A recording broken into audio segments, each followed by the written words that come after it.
Hello, hello. Let's get started. Okay, so this is the Content Aware Move tool. First and foremost, it's always good practice to duplicate your background layer when you get into Photoshop. And that is going to be Command J for that shortcut, or I could hover over it and hit duplicate layer. So now that I have my layer, I'm going to go ahead and rename it. Let's just call this hot air. I don't know. Sounds good. All right.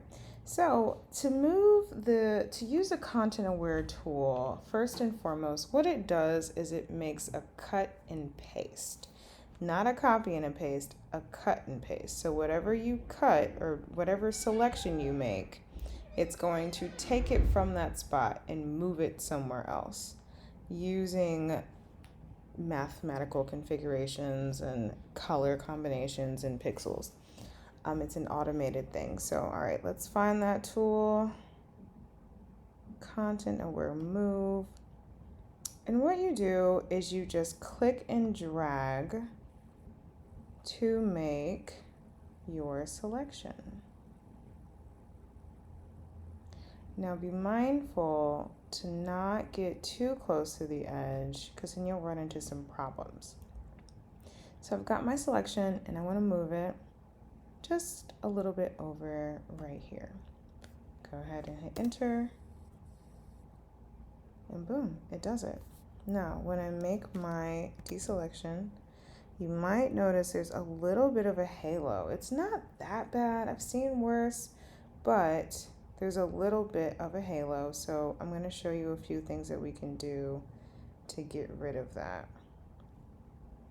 So a few tools we can use are already in this feature, and they're called the spot healing brush or the healing brush tool, or even the patch tool. We're going to show you all three of those. So let's start with the patch tool. Patch tool works pretty similarly, where you click and drag. So I'm clicking and I'm dragging, I'm getting pretty close to the selection. Mind you, I'm focusing on that halo. And I'm going to make a full circle and it's going to create that selection for me. But if I take this, wherever I take my selection, it's going to fill it in with whatever comes inside of that selection. So you got to think about what part of the sky would be best. And you might find that this tool might not work. So let's actually deselect and go and try a different tool. How about our healing brush? Now, a healing brush is really great. You can make all different types of corrections. It's really good for wrinkles and scars even, or blending, different facial blemishes or what have you. It just depends. But to use this tool, it works very similarly to just clicking and dragging. But I can change the size of my brush here by using my brackets.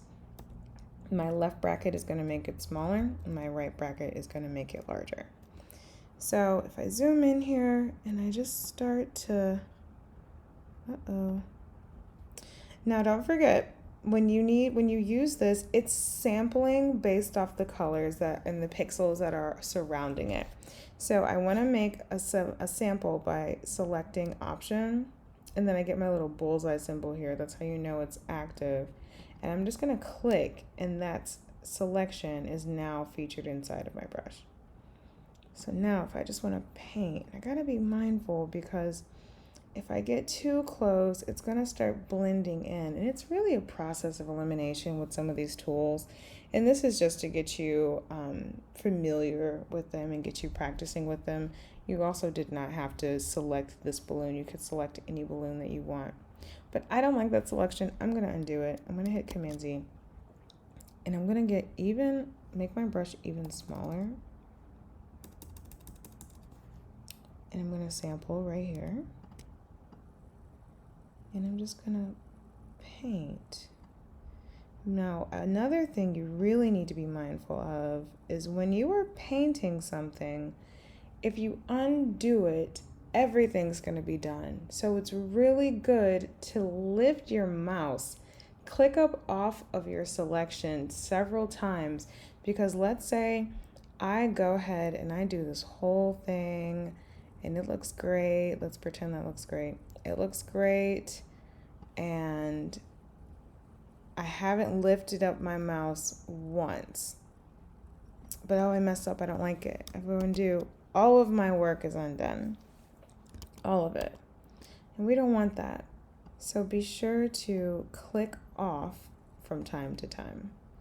Be mindful, your selection is coming from your plus sign.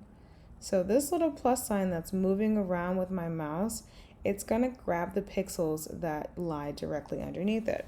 So if I end up getting my plus sign on top of my hot air balloon, see, it's copying those pixels, and I don't want that. So I'm going to undo it and making sure that I have the selection that I want.